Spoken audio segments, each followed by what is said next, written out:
So motherfucking design all right now.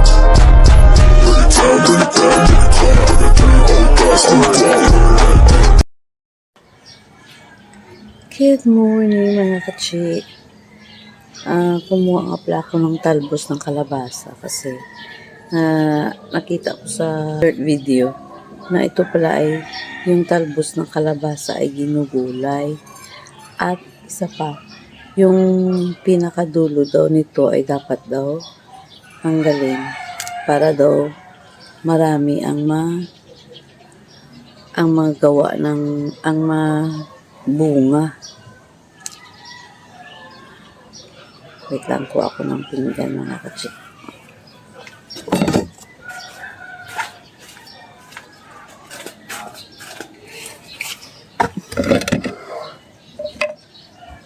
At isa pa, ano daw, isa daw ng sekreto na napaparami ng bunga ng kalabasa ay yung pagkuha ng kanyang pinakatalbos dito, yung para daw maraming makuha na bunga natutubo.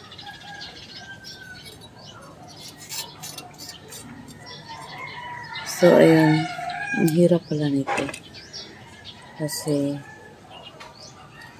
ang kanya bang parang balahibo.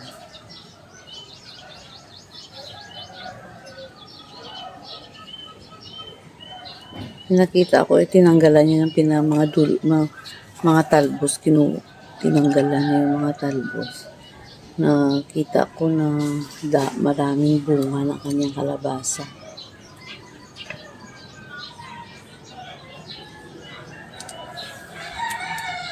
Hindi ko na pala sa inyo mga katsina mayroon pa, ala.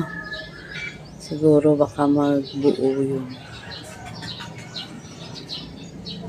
Hindi ko na pala naipakita sa inyo mga katsinga na ang pagkuha ko nito. Gawa ng minsan nakalimutan ko din na pwede ko itong i-vlog. So, dito na. Tanggal ko na. Ito na lang ang aking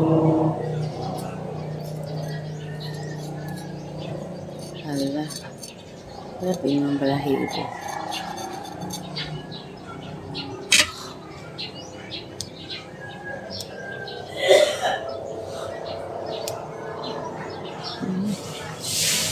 Aray. Kaya pwede sana sa pagkuha ko ng mga talbos ay dadami yung kanyang bunga. Sa ngayon mga katsi ay isa lang yung bunga niya. At okay lang yun.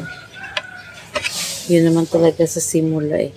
Pero nung nakaraan mga katsi, tagal na yun, na mayroon ako nitong tanim. Sus, buong bakuran ko nito, isang puno lang. Puno ng kalabasa, ng kanyang mga galamay ba. Pero may 30 piraso din yung naibunga niya. Binigay ko lang. Unti-unti.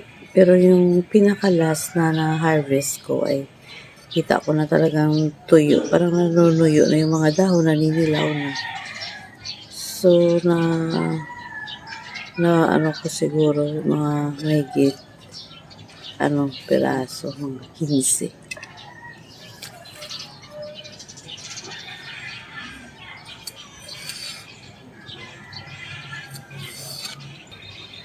First time ko kasi nito kung sakali magulay. First time ko to.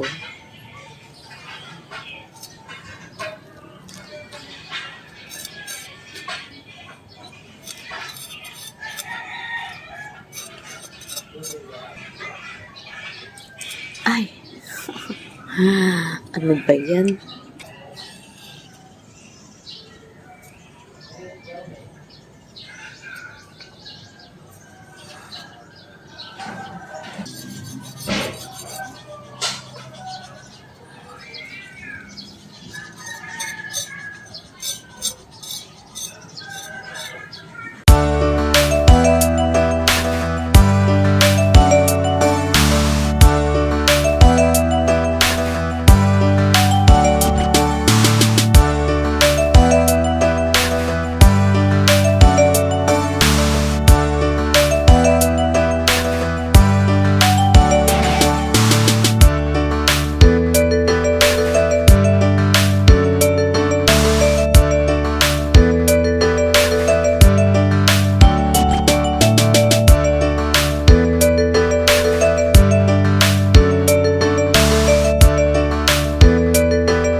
Tapos na mga katsi at ito na yung aking na tanggalan ng mga tinik-tinik.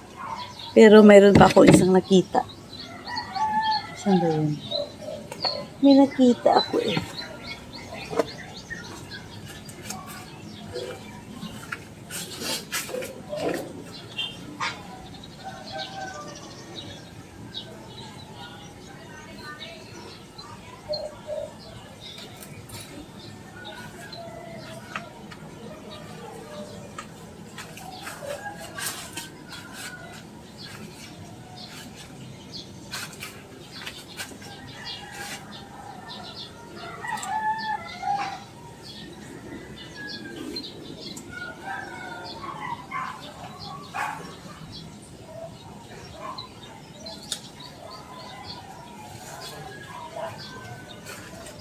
Ito pa, nakita ko pa. Ay, medyo, pag maano yung kamay mo, medyo masakit-sakitin yung kanyang tinik.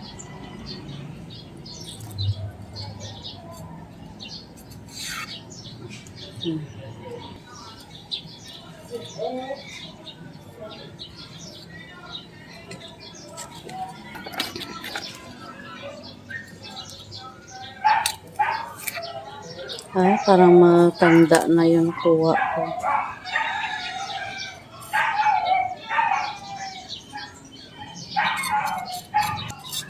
So, this is it mga katsi at hintayin nyo na lang pagluto ko nito.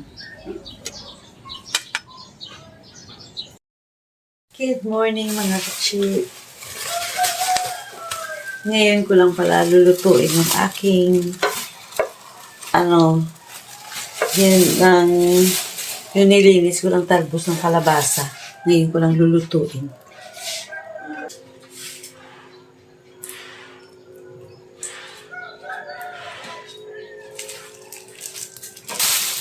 Pero, itry ko, kasi kunti lang to, itry ko kung haluan. Subukan ko sanang haluan ng alugbati.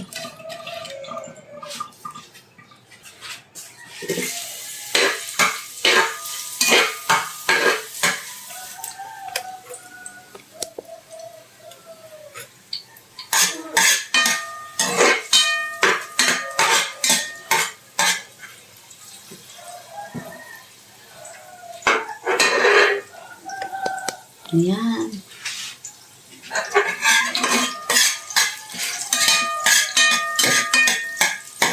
Ako mga katsi, wala lang may nakita ako sa isang nagba-vlog na nagluluto ng nagisa ng munggo. Ang ginawa ko, hindi na ako nagpakulo, diretsuhan na nagisa.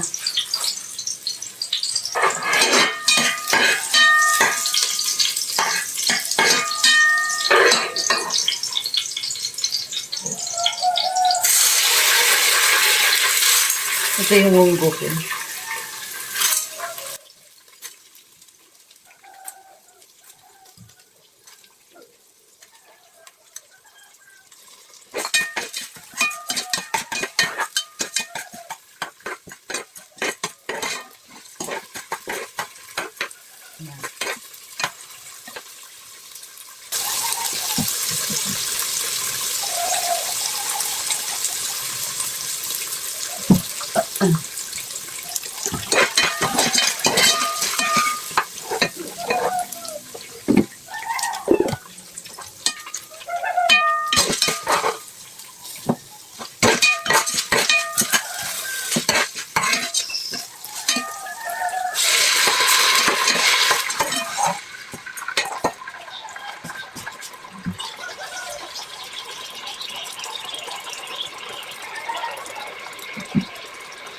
Ano nga pala ngayon mga katsi, yung oras ngayon is 5:20 ng umaga.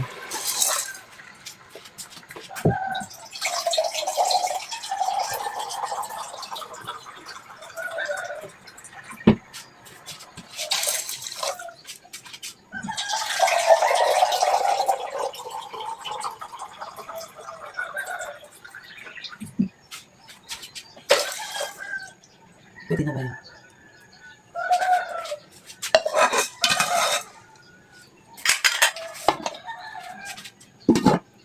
So, takpan ko lang siya muna mga katse at hintayin kong, to lumambot yung munggo. Yung aking nga palang ay isang maliit na tuyo ba? Ayun pinakas. Pinakas na sa amin. So mga katse ay hintayin ko na lang to lumambot. Mamaya balikan ko. At ako ay pupunta muna ng kwarto mga katse. Pupunta lang ako sa kwarto at mamaya ko na to balikan. Tamang-tama na lumambot na yung aking munggo. Silipin natin ito. Ayan. Yan.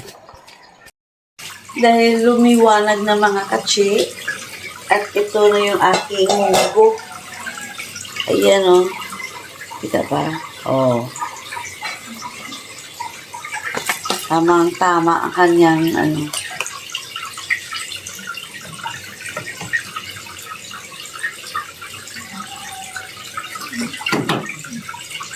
Dinagdagan ko nga pala mga katse ng alugbati kasi parang kukunti lang to yung talbos ng kalabasa. Ay, haluan ko na lang ng ito parang magulang ito. Parang lang yung mga bata aray ang init. Kumalat pa. Ito ang madilim yung mukha ko kasi meron ng liwanag sa at saka ito yung idagdag ko na alugbati at dinagdagan ko rin pala ng okra.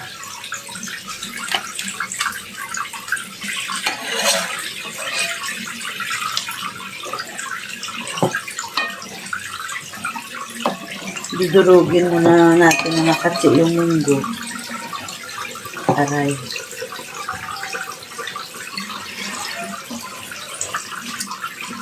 Lagyan lang ng asin.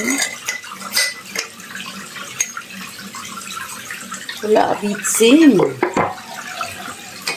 Naubos na yung bitsin.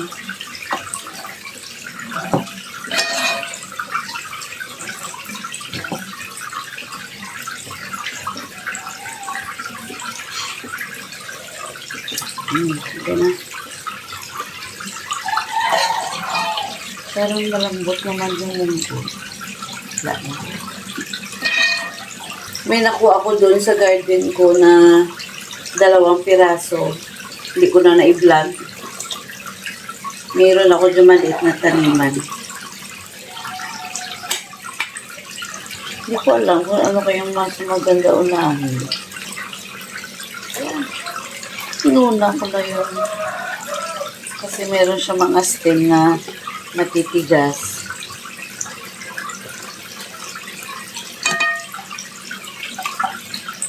At isunod ko na rin yung alugbati. Hindi ko alam kung kumakain sila kasi first time namin magluto na mayroong kalabasa, talbos ng kalabasa.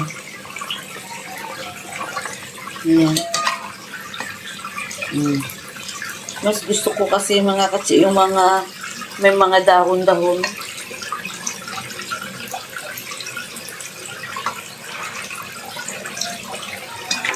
Uy, sarap. I love it. Wait, sana yung takip ko pala. Takpan ko siya. Magprito na lang ako dito mga katsi ng tuyo.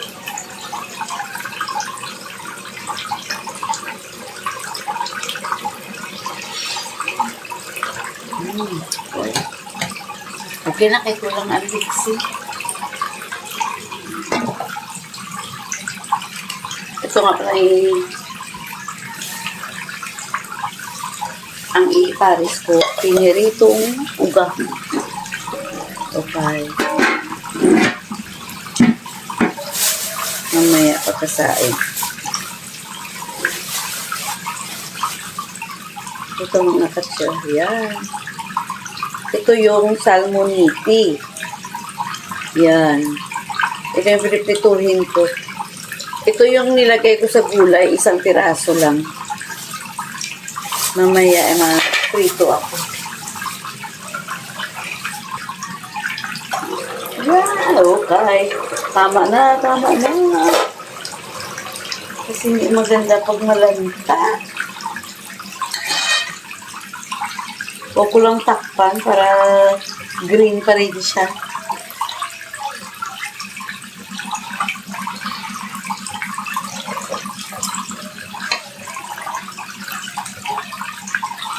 Mamaya ako natakpan para wala ng aso. Ngayon, mga katse, magsaing muna ako. Ngayon, magsaing ako mga katse.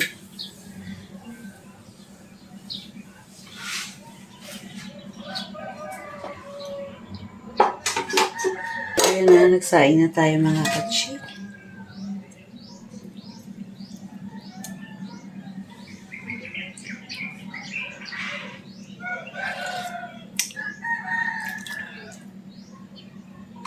Yun ako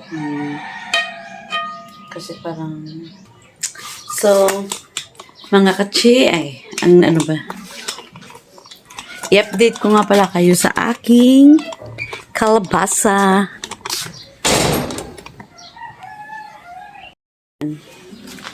Ito na yung aking kalabasa mga katsi at nag-iisang bunga lang kasi hindi na siya bumukol.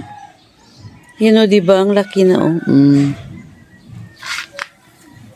Wala na. Yun na lang. Maraming bulaklak. Pero, isa lang ang yung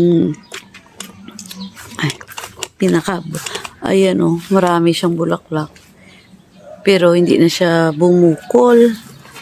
Sana mayroong bilog. Ayan o. Sabi nila, yung bulaklak daw, pwede din daw igulay.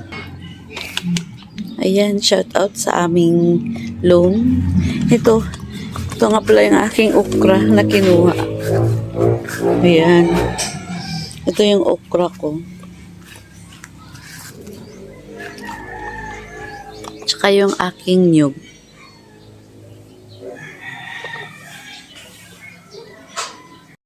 So mga katsi, hanggang dito na lang aking vlog for today. Thank you so much sa lahat na nag-support sa aking vlog.